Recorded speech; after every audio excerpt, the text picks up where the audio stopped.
يبدأ الفيلم في غابات الأمازون المطيرة، وهي غابة تهطل فيها الأمطار كثيرا. هذه هي أكبر غابة في العالم، ومع ذلك فهي الأقل استكشافا، حتى ولدت أعظم مستكشفة، وكان اسمها دورا. منذ اللحظة التي جاءت فيها دورا إلى هذا العالم، كانت دائما ترغب في استكشافه، لكن والدتها كانت تمنعها دائما لأنها صغيرة جدا على دخول الغابة. وبالاشتراك مع ابن عمها دييغو، كانا يحلمان بمغامرات برية. يخبرهما جدهما أنه بغض النظر عن المكان الذي ستقودهما إليه الرحلة، يجب عليهما دائما تذكر قوة آيلو. آيلو تعني العمل الجماعي، إنها الرابطة التي تجمعهم جميعا. تندهش دورا من مدى كبر الغابة، وتسأل جدها إذا كان يضيع هنا أحيانا. يطمئنها جدها بأنها لا يمكن أن تضيع أبدا أثناء الاستكشاف، وإذا احتاجت يوما لإيجاد طريقها، فعليها فقط أن تبحث عن الشاكان عبر السماء. كان الإنكا يعتقدون أن النجوم تشبه الخرائط. كانت أنماطها ترشدهم إلى الغابة، ويخبرهم عن نجم سحري سقط من السماء ومنح الحياة للغابة أدناه، وقد أطلق عليه الإنكا اسم سول دورادو، أي الشمس الذهبية. وتقول الأسطورة إنه مخبأ في الغابة وله القدرة على تحقيق الأمنيات غير الأنانية. سأل دييغو دورا عما تتمنى، فأخبرته أن أمنيتها هي أن تجد سول دورادو حتى يتمكنا من الاستكشاف معا إلى الأبد. أعطى الجد دورا خريطة لأن كل مستكشف يحتاج إلى واحدة. فتحت دورا الخريطة لتجدها فارغة، لكنه أخبرها أنها خريطة مميزة جدا. أينما أرادت الذهاب، ستوصلها الخريطة إلى هناك. في أحد الأيام في الغابة، وجدت دورا قردا مصابا. أعطته حذاء لعبة حتى تتحسن كفوفه، وعندما اكتشفت أن القرد ضائع، أطلقت عليه اسم بوتس، وقررت أن تأخذه معها إلى المنزل. لكن دورا أدركت بعد ذلك أنها ضائعة أيضا، فقررت أن تسأل الخريطة، وأرشدتها إلى الطريق.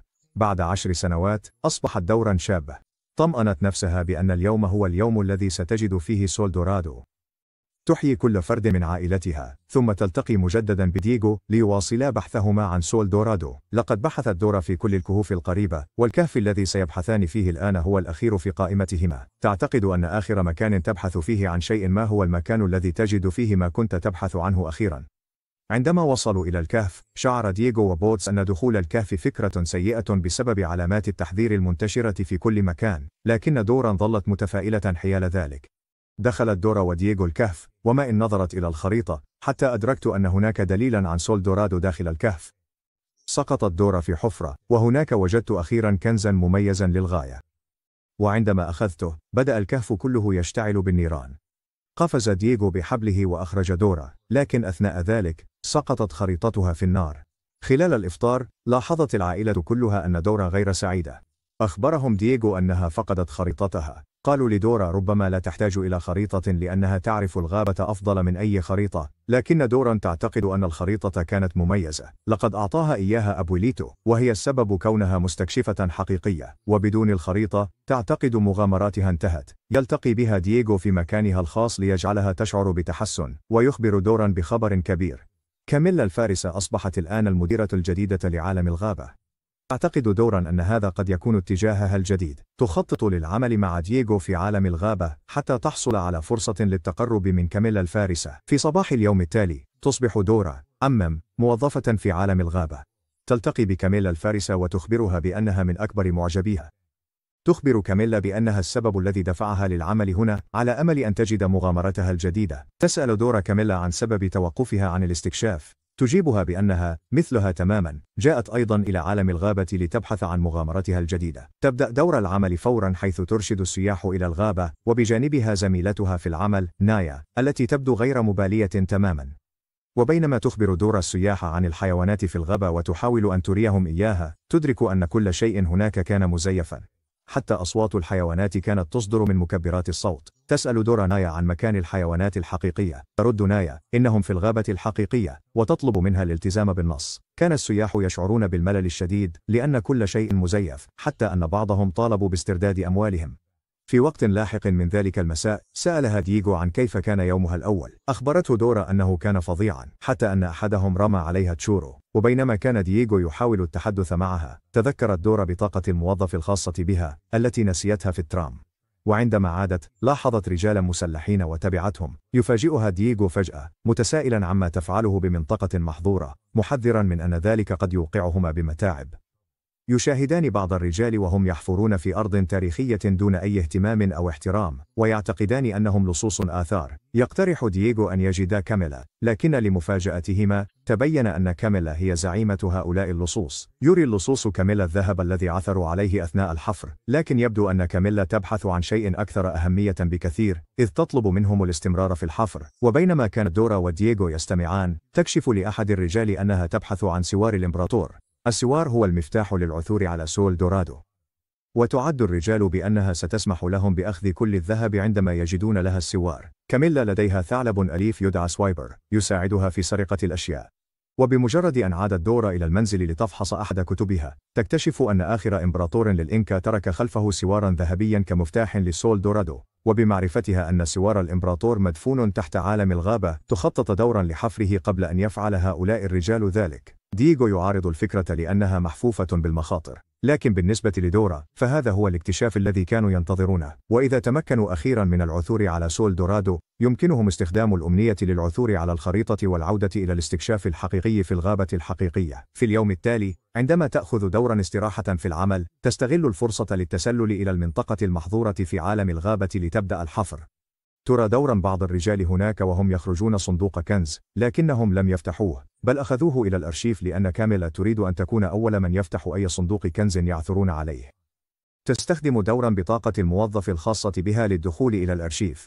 تصطدم بدييغو الذي يوضح أنه ليس هنا للمساعدة، بل يريد التأكد من أنها لن تتسبب في طردهم من العمل. تجد دورا أخيرا الصندوق في الأرشيف. كان الصندوق مقفلا، لكن لحسن الحظ أدركت دورا أن الكنز الخاص الذي حصلت عليه سابقا في الكهف هو في الواقع المفتاح. عندما فتحت الصندوق، ابتهجوا لرؤية سوار الإمبراطور بداخله. فجأة، التصق السوار بمعصمها كالمغناطيس، ورأت دورا رؤية عن مكان وجود سول دورادو. سمعوا قدوم كاميلا فتسللوا خارج الأرشيف.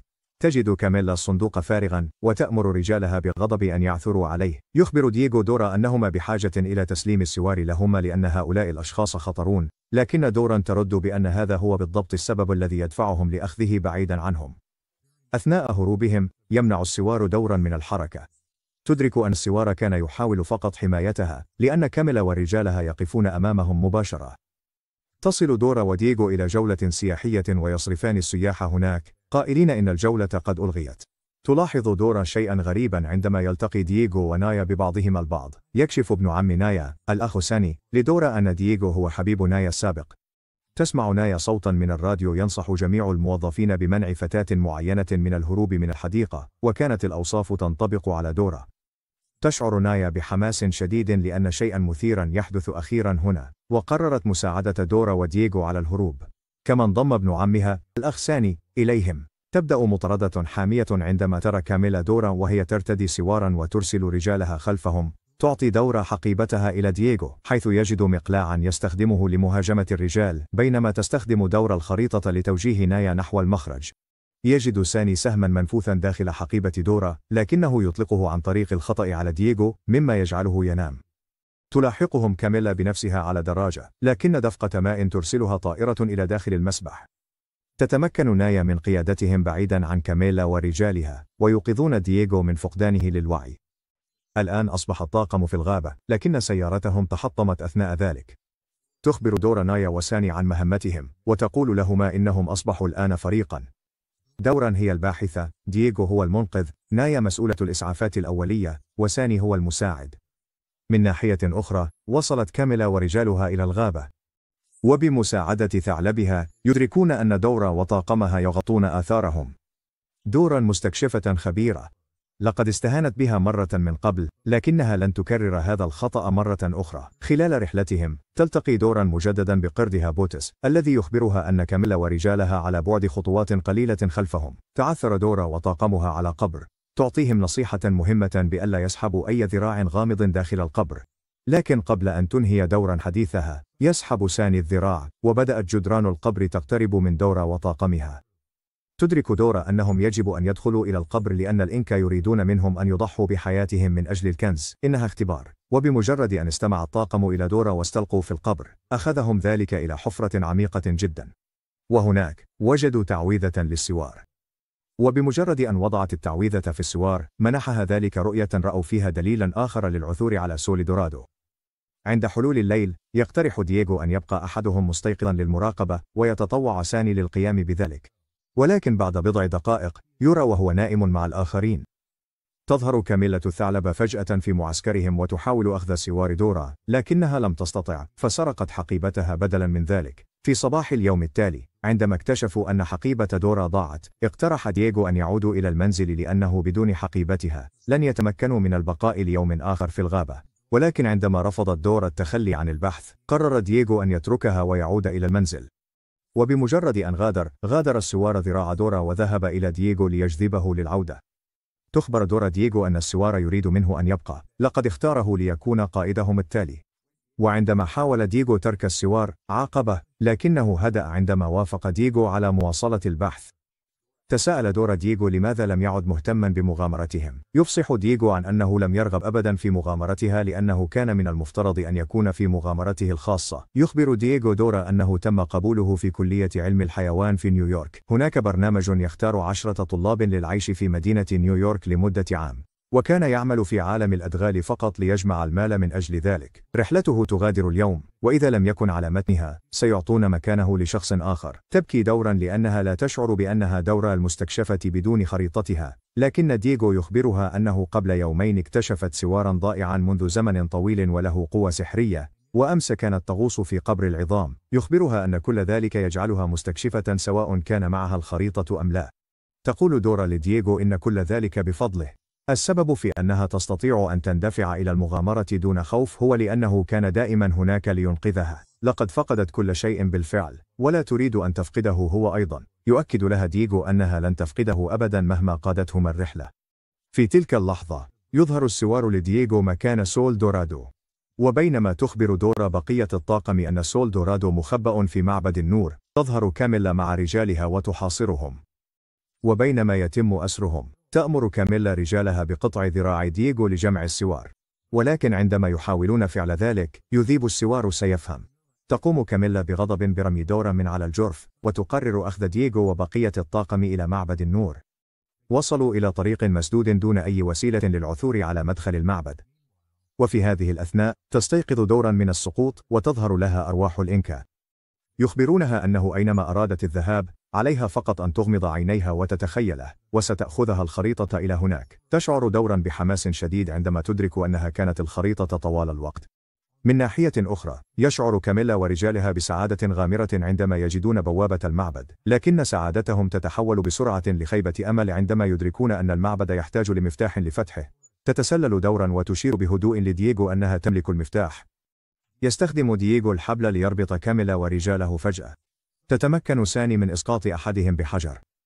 استخدمت دورا المفتاح لتدخل هي ورفاقها إلى داخل المعبد، لكن كاميلا تلحق بهم مع ذلك. تسأل دورا كاميلا عما حدث لها، ولماذا توقفت عن أن تكون كاميلا المحاربة. تجيب كاميلا بأن ذلك حدث عندما توقف العالم عن الإيمان بها. قبل سنوات، اكتشفت كاميلا قبر انتيكانشا، الذي كان من المفترض أن يكون إنجازها الأكبر، وحدثا ضخما ينقل على التلفاز.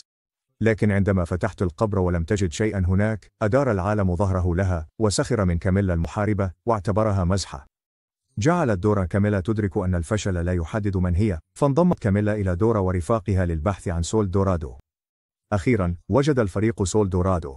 تطلب دورا من كاميلا أن تأخذ الأمنية، لكن كاميلا تخبر دورا أن الأمنية من حقها، لكن كل واحد منهم حصل بالفعل على كل ما كان يريده باستثناء دييغو، الذي فقد مكانه في البرنامج لصالح نيويورك. ولكن مع سول دورادو، يستعيد دييغو مكانه، ويودعه الجميع بينما تواصل دورا مغامراتها. النهاية. شكرا لمشاهدتكم يا أصدقاء. إذا كنتم تحبون أفلام الرسوم المتحركة، يرجى الاشتراك في هذه القناة والاستمرار في المشاهدة. إلى اللقاء.